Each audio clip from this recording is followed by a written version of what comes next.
Hello, this tutorial is about adding and subtracting fractions. We're going to look at these 4 examples and I'm going to show you what to do and what not to do when adding and subtracting. The first example is 1 out of 5 plus 2 out of 5. Now the denominators here are the same, so I can just add my numerators and my answer will be 3 out of 5.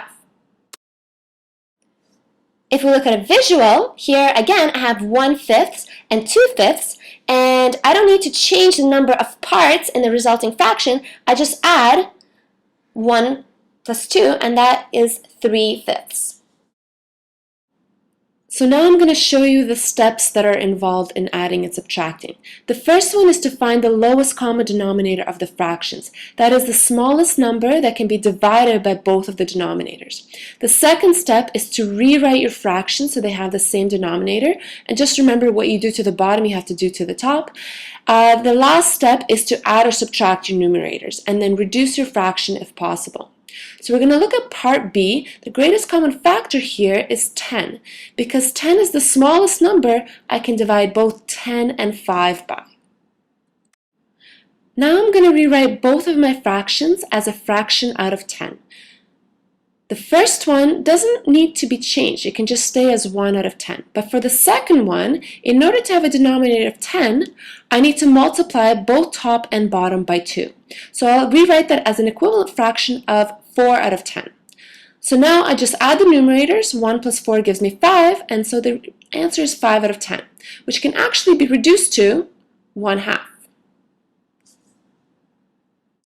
Let's look at a visual here. Here I'm adding 1/10 and 2/5, but I have to make my fraction out of 10 in order to add them. So I'm going to make that 2/5 into an equivalent fraction of 4/10. You see how they really represent the same thing.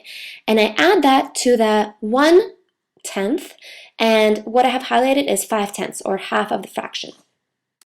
For the next example, I have 2/3 minus 1/7. Now here the greatest common factor is 21. I got that by multiplying 3 times 7, and there's really no smaller number that can be divided by both 3 and 7. So I will rewrite both of those fractions as out of 21. In order to get the first one, I have to multiply top and bottom by 7, which is going to give me 14 out of 21. For the second fraction, I multiply top and bottom by 3, which gives me 3 out of 21. So now I just subtract the numerators, and my final answer is 11 out of 21. Let's look at a visual again. So here again I have 2/3 minus 1/7, and I have to break that up into 21 parts. So I'm going to highlight 14 of those 21 parts, which represents the 2/3, and I will be taking off 3 of those 21 parts, which represents 1/7. Now if I subtract them, I'm left with 11 of the 21 parts.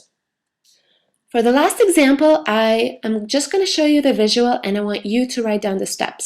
So I have 3/4 minus 1/6. What's the greatest common factor here? The greatest common factor is 12. That's the smallest number that can be divided by 4 and 6. So here is my visual representation. I'm going to rewrite the fraction as a fraction out of 12. Now that 3/4 is actually 9 out of 12. And I'll be taking off 1/6, which is actually 2 out of 12. So I'm left with 7 out of 12. And this is what your work should look like. So now I'm going to leave you with a couple of tips. The first tip is to never, ever, ever add your denominators. So for example, if you have 3/5 plus 1/2, you don't just add top to top, bottom to bottom. So if you write 4 out of 7, that is a big no, no. The second tip is to change your mixed fractions to improper fractions. So for example, if you have 4 and 1/5 minus 3 and 1/10, you first convert that to 21/5 minus 3 out of 10, and then you proceed with your subtraction.